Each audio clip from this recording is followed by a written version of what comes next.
that's the three of us. Otherwise, he doesn't open the door. All right, let's knock and see if he comes on in. Knock. Are you there? Oh, I'm getting used to this routine of opening this door. Thank you, all three of you. And Bloody, it is good to be back in your presence electronically even. It's been a long time. You were right. It's been 19 years since those days in Brazil. I want to pray with you, and let's plunge into tonight's teaching. Father, thank you for that music. Errol Smith, beautiful, the champion of love. So we come knowing that there's a champion in one corner. We want to be in that corner. Let tonight's brief teaching point the way. We humbly pray in Christ's name. Amen. Amen. The great writer Frederick Buechner, who still lives in the Northeast, somewhere up your way, up Maine, in his book, Magnificent Defeat, tells a story that he says is really a parable of our age, our culture. And who tells it better than he? So let me just read it. It's just a short story. He writes, "It is almost too awful to tell about a boy of 12 or 13 who, in a fit of crazy anger and depression, got hold of a gun somewhere and fired it at his father, who died not right away, but soon afterward. When the authorities asked the boy why he had done it, he said it was because he could not stand his father, because his father demanded too much of him, because he was always after him, because he hated his father." And then later, after he had been placed in a house of detention somewhere, a guard was walking down the corridor late one night when he heard sounds from the boy's room, and he stopped to listen. The words that he heard the boy sobbing out in the dark were, "I want my father. I want my father." Man, I'm telling you, when I read that story for the first time, it just cut me to the heart. And I'm wondering to myself if maybe that's the cry of the world today. Maybe that's the cry of our culture tonight, our city tonight, our own hearts. Have we killed off our Father who art in heaven? I want my Father. I want my Father. Could it be our confused behavior on this troubled planet is simply our acting out this sense of deep loss? Maybe that's the loss behind atheism. You're saying, "Hey, come on, Dwight, why are you even bringing atheism up?" I'll tell you why. Because atheism's most significant challenge to theism, which is a belief in God, is the matter of human suffering. Hey, listen, folks, you believe in a God of love? Yeah, right. Tell me about it with this COVID-19 coronavirus pandemic. Where's your God of love now, huh? How many thousand have died? And your God of love is on the throne. Yeah, it is a big deal. And we have to confront that right now. In fact, let's go to a well-known American atheist. His name is Sam Harris. He wrote the book, Letter to a Christian Nation. I have the book in my library. I read it from cover to cover. So first, what Harris does is he recites some of the major suffering of the last century. Talks about the Holocaust, 6 million people perished. He talks about the Rwandan genocide, 800 million slain. He talks about the smallpox epidemic of the 20th century, in which 500 million people died on this planet. And then he writes these words. Let me read them to you. This is an atheist now, Sam Harris. "Of course, people of all faiths regularly assure one another that God is not responsible for human suffering. But how else can we understand the claim that God is both omniscient, that means all-knowing, and omnipotent, all-powerful? This is the age-old question of theodicy. And theodicy is defending a good God in an evil world. So that's what the word means. This is the age-old question of theodicy, of course, and we should consider it solved. If God exists, either he can do nothing to stop the most egregious or appalling calamities, or he does not care to. God, therefore, is either impotent or evil." So what are you going to say to him? I mean, we're living with this breaking news cycle 24/7, and it's just pandemic wall to wall now. And it's the story of human suffering. New York City, every city on earth. How do we answer that question? He's either, he's either impotent or evil. I mean, how could there be such a God? I mean, this God, this champion of love that Errol just sang about a moment ago. How can there be such a God in the face of such tragic and painful suffering?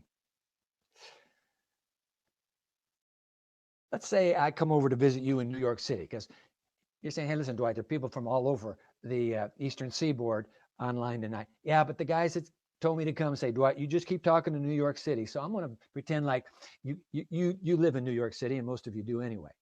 So I'm coming over there. Or you could come here to Berrien Springs, but let's just say I go to New York, and of course I'm going to have you drive. I'm not going to drive in that traffic. And as we're driving down kind of a vacant street, back street, you turn and you look at me and say, yo, look at that light, bro. Look at that line. Does that line look crooked to you like it looks crooked to me? And so I'm from this little village in Michigan, and I look out the windshield, and sure, I say, man, that really is a crooked line. Now I want to ask you a question. Hit the pause button right here. Let me ask you a question. So how do you know? How do I know that that line is crooked? Simple answer. In my mind, in your mind, you know exactly what a straight line looks like. And because you have this conception of a straight line, you measure everything else as crooked to it. How do we know that life is unjust, it's unfair, it's evil? How does a person like Sam Harris say, man, this is bad? How do we know? Because somewhere inside our psyche, we have this perception of a straight line.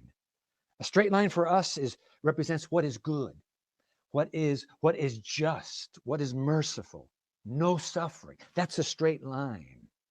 And guess what? It's not just you that has that straight line in your mind, or me. The whole world has it. Go to any country on this planet. Ask them do you know what a straight line is in terms of morality? Psst, oh, I see it. Yeah, we know.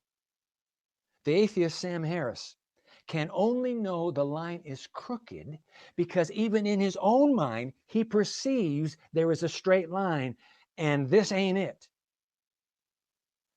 Another celebrated atheist writer, his name is Christopher Hitchens.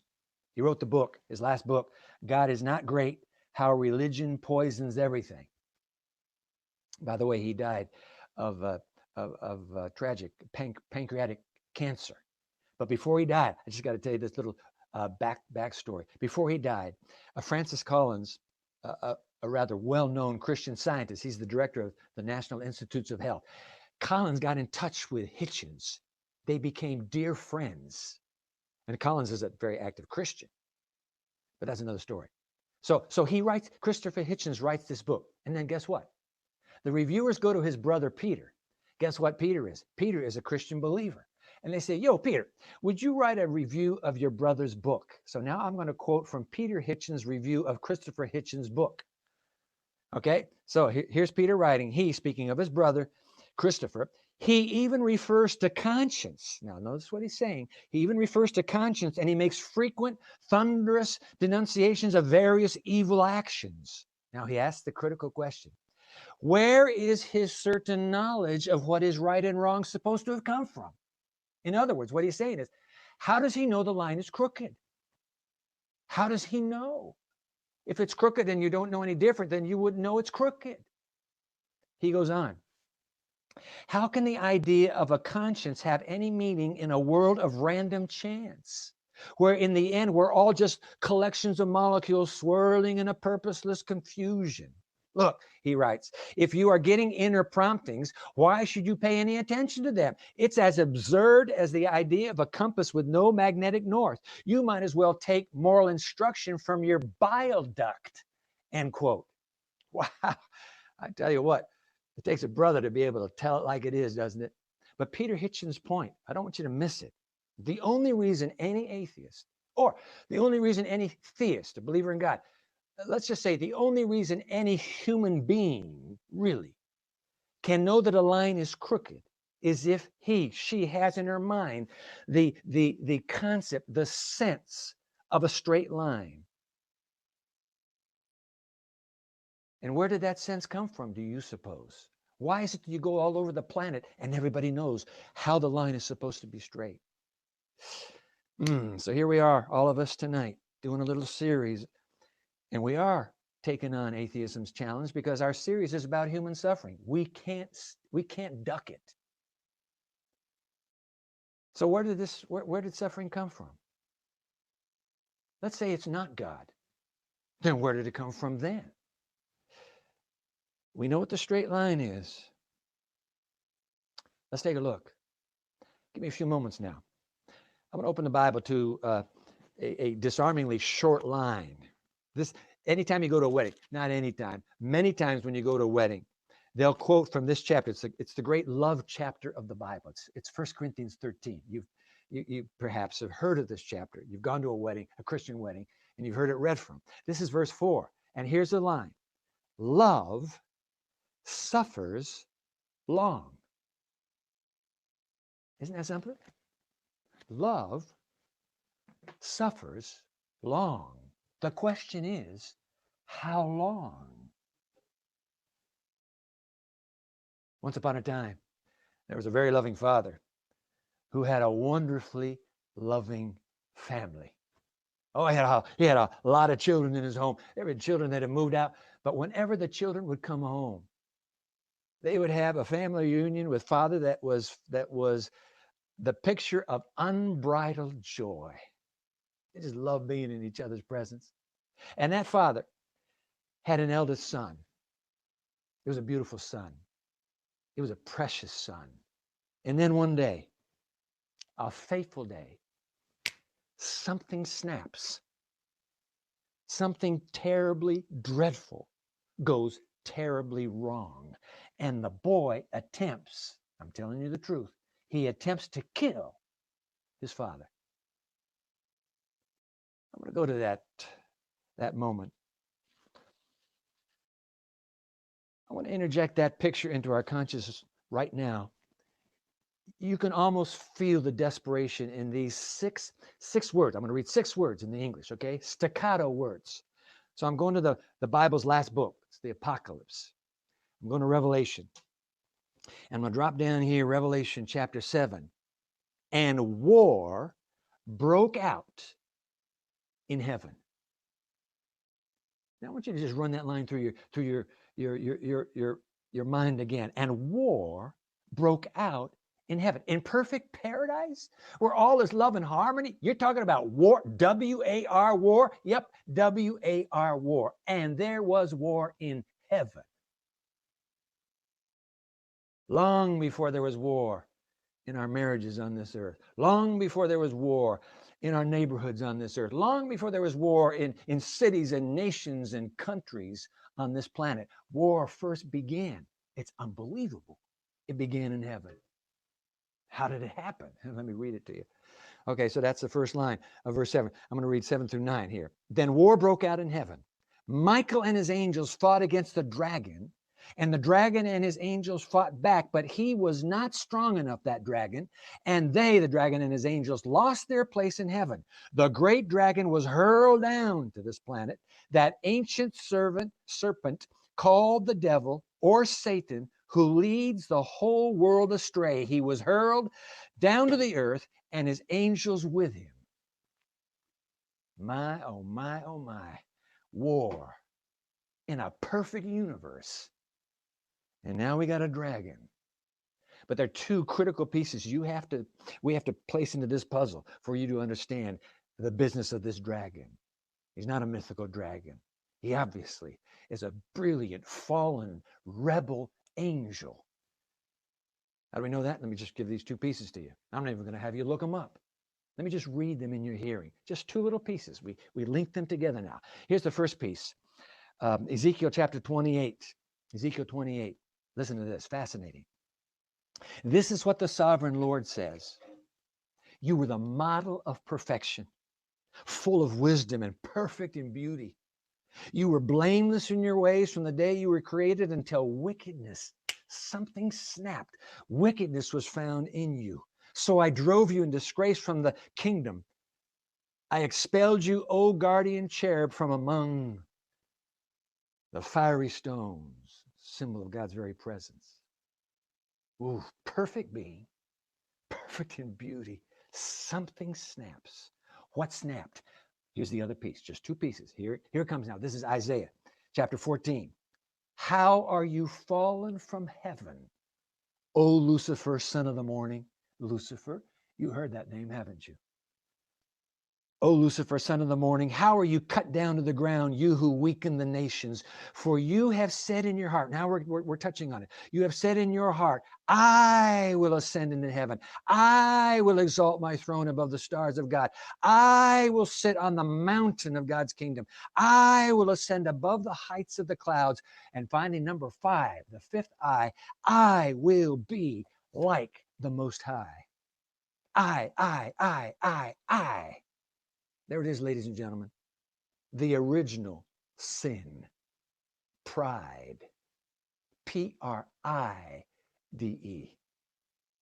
Pride. Pride in the heart of who? Pride in the heart of one of the stars of the universe. You want to talk about Star Wars? Long before that imagination of George Lucas's got translated onto the silver screen. Long before. It wasn't Darth Vader. Long before there ever was a Darth Vader, there was a real, live, brilliant, fallen rebel angel who was hurled to this planet. Those who joined him in that rebellion. That's it. I know what you're thinking. Man, if that's it, if I'd been God, you know what I would have done? I'd say, yo, Lucifer, come here.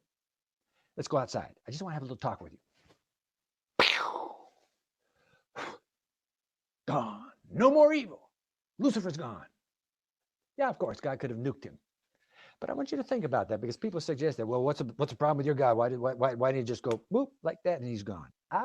Think about it. What would happen if this universe were left with Lucifer nuked out of it? Let's just think of a banana republic, a president of some upstart republic somewhere. And the president is accused of grafting, embezzling millions of US dollars. And in fact, his accuser is one of his inner council, a member of his cabinet, who is leveling the charges against that president. So what does the president do? He said, come here. Gives him the address. Go kill him. The president summons his soldiers. They execute him. No more problemo now. Really? Are you serious? You think about the implications. Would the elimination of all opposition prove beyond the shadow of a doubt that the president had never embezzled the money in the first place?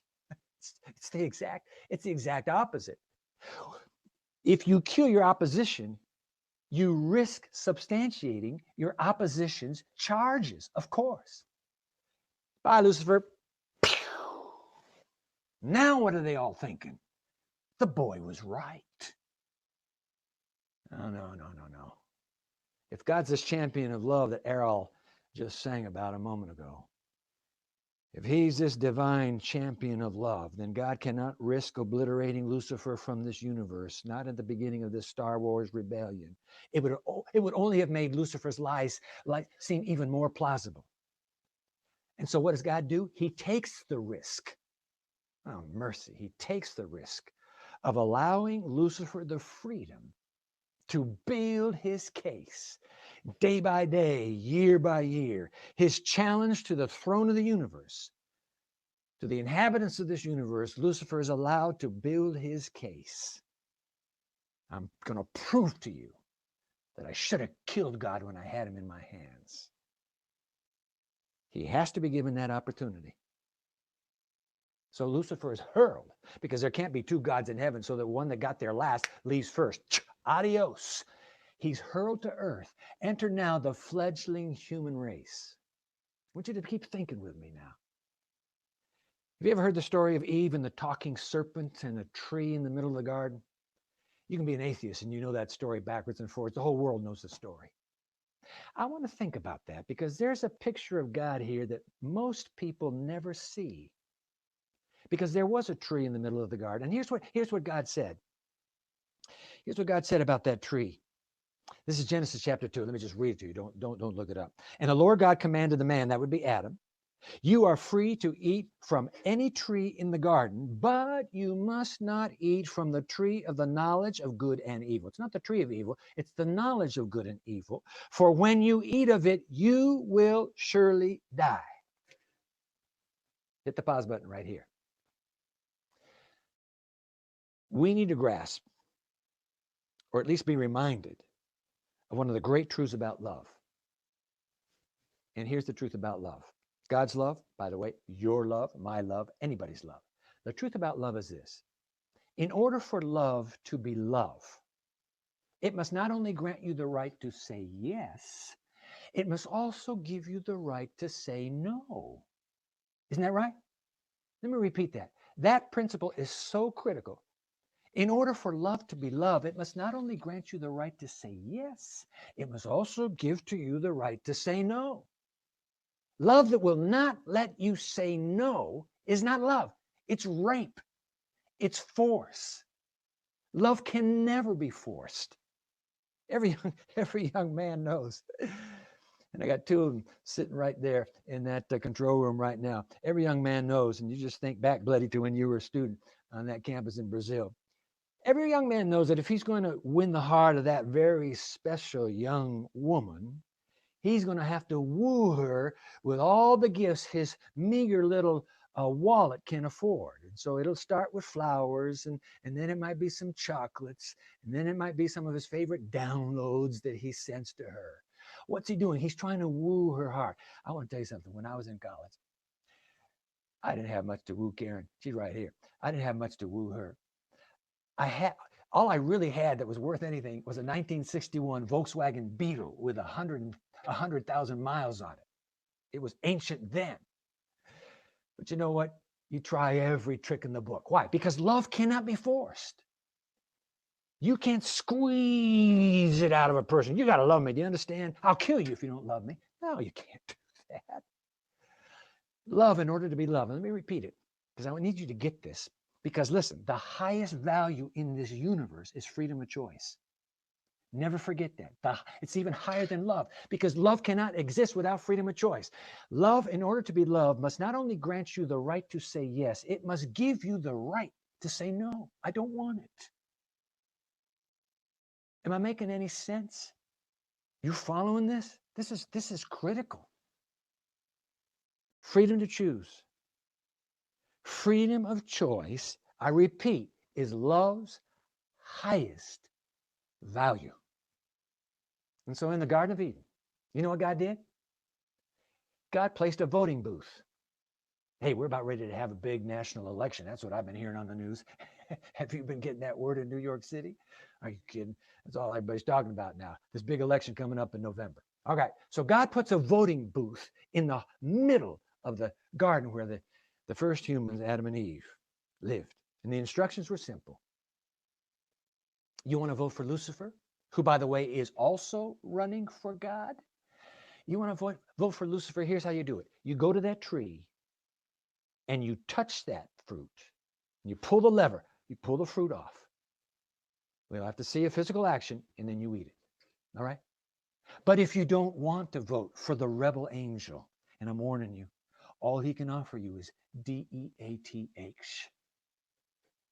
If you want to vote for me, here's all you do. And I'll give you every tree in the garden once this voting is over. You got it all. Here's all you do. Stay away from the tree. You got to trust me that I'm a friend of yours, that I have your best interests in mind, and that I love you beyond comprehension, and that I would never ask you to do or not do something that would not be good for you. That's it. You go to the tree, you vote for Lucifer. Guess what? They went to the tree. They pulled the lever. They plucked the fruit. They ate it. Unmistakable evidence. They knew what they were doing. And that was it. Lucifer won the election, 2-0 for the human race. And because of their choice, what do we get these millennia later? Coronavirus, COVID-19 pandemic. Ladies and gentlemen, I present to you what is killing this planet right now. Guess who concocted it? Where does human suffering come from? It ought to be clear. There can be only one source. Oh, we know it's suffering. We know it's wrong. We know it's evil because we've seen in our minds a straight line, and we want that straight line. We don't like this crooked life of suffering and death. Yeah, we know. We're all suffering. That old serpent called the devil and Satan comes down here, and there's war on this planet. And now we live night and day with the bloody pictures of his killer assaults. What's he spreading on the canvas of Earth's history now? Well, let's see, we got hospitals and hospices. What else do we have? Divorce courts and penitentiaries, pestilences and epidemics, wars and crimes, sexual perversions and moral dysfunctions, broken hearts, broken minds, broken bodies, broken spirits, broken lives, and a broken down creation. That's what we got because we still vote the same way they voted long ago. Oh my. So the question from the beginning, we ask it one more time. From whence comes our suffering? Where does it come from? Jesus nailed it. In Matthew 13, you can go look it up sometime, just one line. It's the title of this little presentation. Jesus said, an enemy has done this. An enemy has done this. All of this. Where did it come from? An enemy has done this. He said, right, listen. Hey, yo, I don't vote for any God. I've solved all this. I do not vote for any God.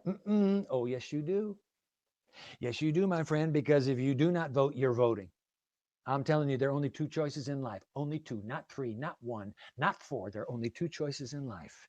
You'll either go with one or you'll go with the other. When you say, I'm not going with that one, you're going with that one. You may say, well, I don't even believe he exists. Well, if I were he, I would make sure you believe the same. There's no devil. There's nothing to fear. It's just little old me. I am the king of my life. Ooh, that sounds familiar. Isn't that what Lucifer said? I. It's the original sin. I want to tell you something, my friend. You may be telling me you don't need a God, but it isn't a matter of needing a God. It's a matter of choosing the God you're going to get. There are only two. We're in a war.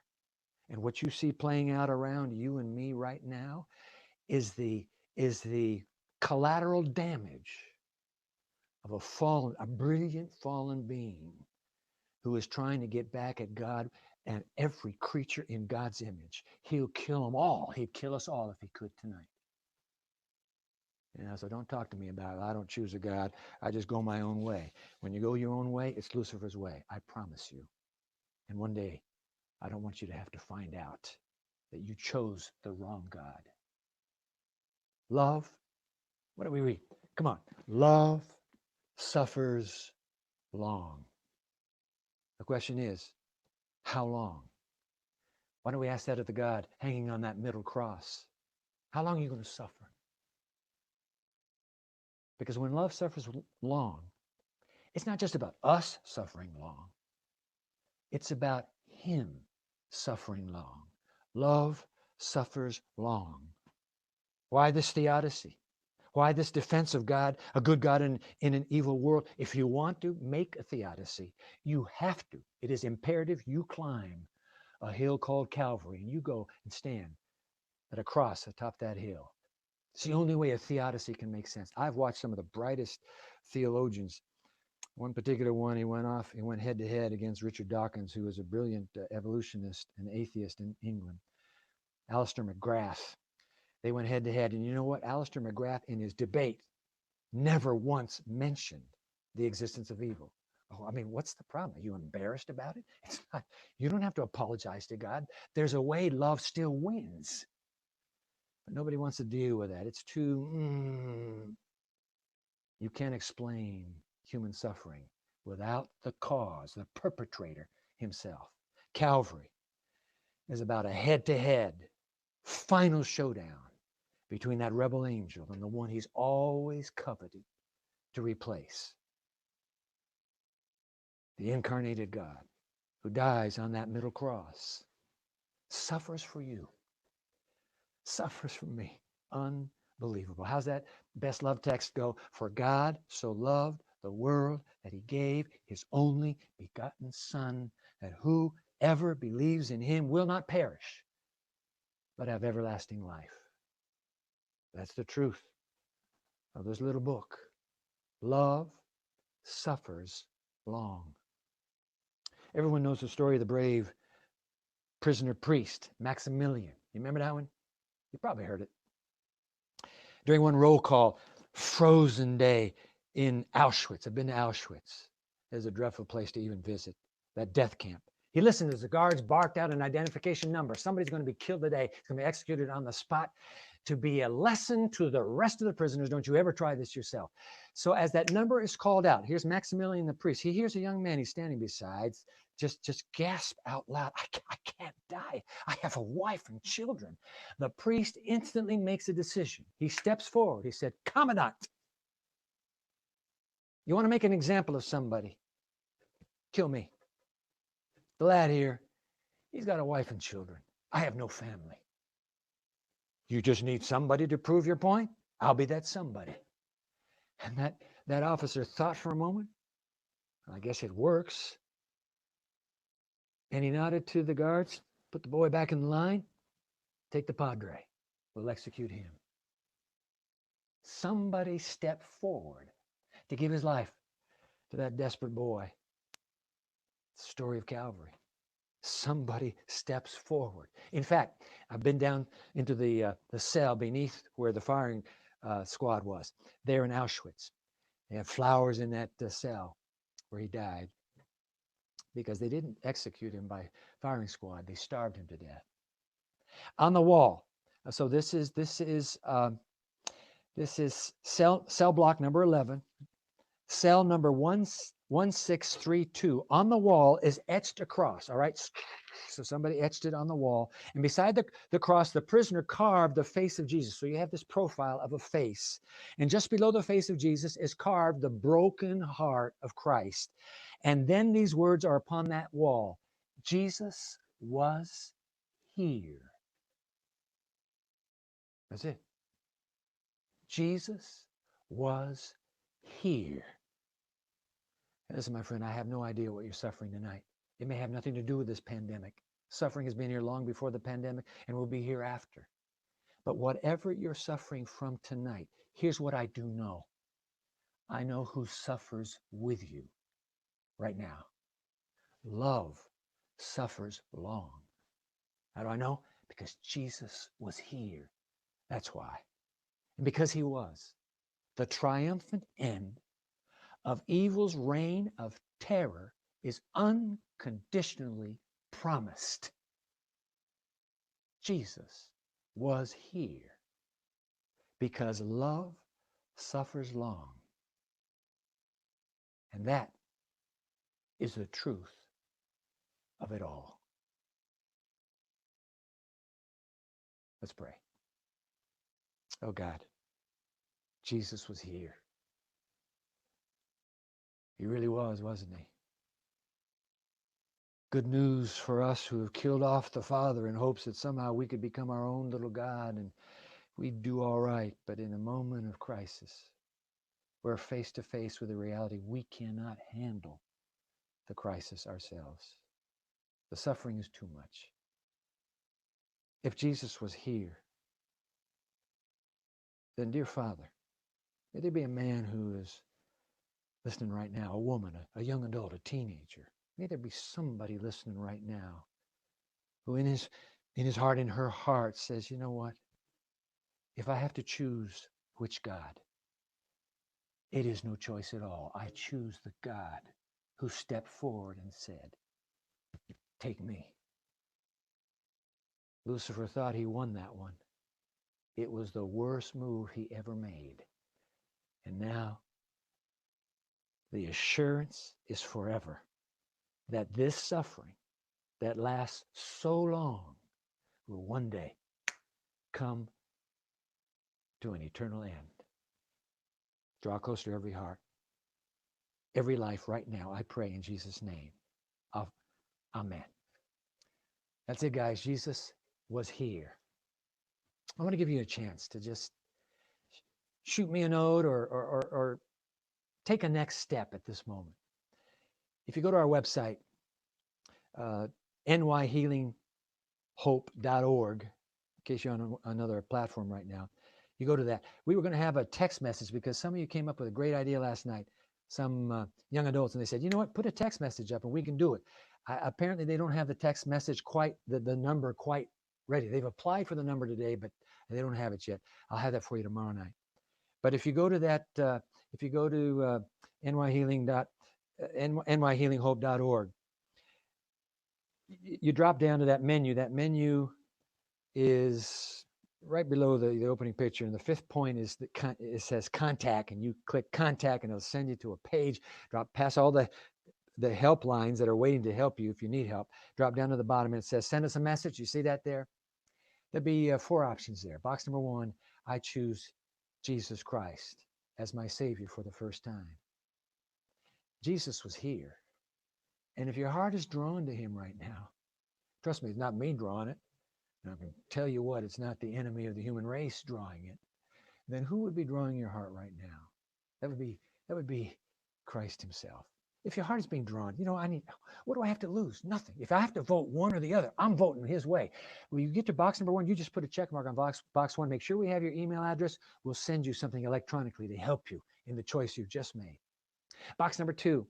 Oh, I knew Jesus once upon a time. I need to come back to him. I want to return to his forever friendship.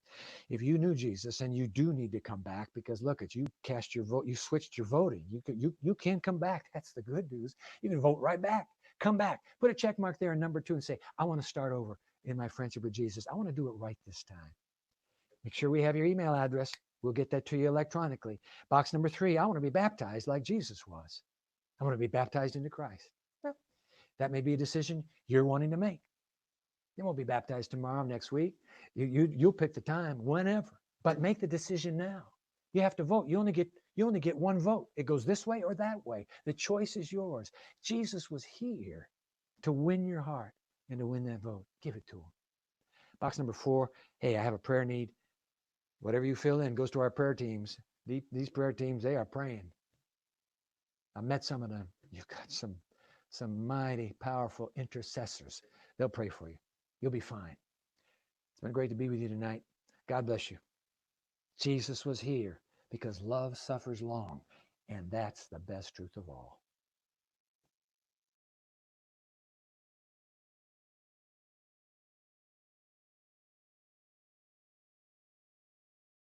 It was an amazing message, and it was something that we can all take away from. One of my favorite quotes from your message tonight was that in order for love to be love, it must not only grant the right to say yes, but it also must grant you the right to say no. But I'm so glad that every time we ask God for love, he says yes. He always says yes. We are never denied. You have to say 1, 2, Bloody. We're never denied of God's love. And that is one of the most incredible things that we can know, that no matter what we do, no matter where we are in life, God's love will always say yes to us. Amen. Man, I don't know. You got yours, Bloody, but mine is freedom of choice is love's highest value. Freedom of choice is love's highest value. And guess what? I'm voting. Hey, man, make a decision. Vote. Voting is important. I vote Jesus tonight. Good. Man. All right. Thank you very much, Dr. Nelson, for that inspiring word. And we've got the support system opening up in a few moments for you. If you're in need of emotional, spiritual, or healthy lifestyle support, we invite you to call those numbers. We've got individuals standing by right now to connect with you and to pray with you and to follow up on the comments that Dr. Dwight Nelson has just talked about today. And we've got the Afterglow coming right up also. Stand by for this promotion on the Afterglow. Hello everyone, I would love to invite you to what we're calling the Afterglow. This is a time to have candid conversations with one another on what the sermon spoke about tonight. Tonight we'll be joined by Dr. Shauna Kay, who will be leading us in a conversation about mental health. If you have any question in regards to mental health or what Dr. Dwight spoke about this evening, please join us after. We'll have group discussions as well as breakout sessions so that everybody is able to engage in conversations with one another. We hope to see you there. Thanks. All right, good. And tomorrow night, so they can shift right up right now, that information is being posted right there in Facebook and in our YouTube channel. You can switch on over to the chat session there on Zoom. I hear it's been great. Bloody, you have been in that chat room. How's it been going? It's been great, actually. A lot of interactions. I think it's a great opportunity to connect with other people and to also see what the feedback and the reaction has been of what is being presented. And I'd encourage everyone who's online to go on there. That's where we get personal. So yes, it's great that Dr. Shauna Kay, Dr. Dwight Nelson, they share their content, but we can get personal, and the chat is one of those ways that we can get personal. Great, great, great. And tomorrow night, we want you to join us again tomorrow night, same time, 7 p.m. at this same platform right here on Facebook at AUAM.TV, at our website, the same, AUAM.TV, and on YouTube, Atlantic Union Adventist Media, as well as you can search for NY Healing Hope, and you'll be able to watch these series tomorrow night. Tomorrow night, the topic is Wake Up Sleeper. Wake Up Sleeper. Any closing comments, Janine, before we head on out? Well, I just want to appreciate Dr. Nelson for his sermon this evening. I know I was reading through the comments. A lot of people really appreciated the word. It was timely for so many people. So we look forward to seeing you again tomorrow. All right, Bloody, time to vote. Vote. Vote, vote, vote for Jesus. All right. Have a good night, everybody.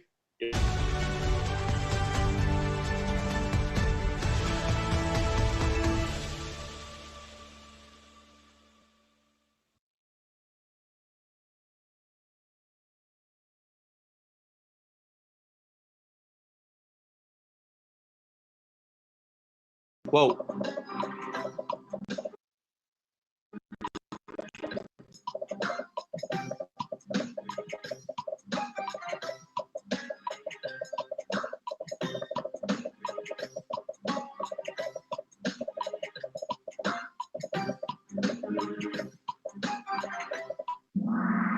Will be forgiven his past wrong actions.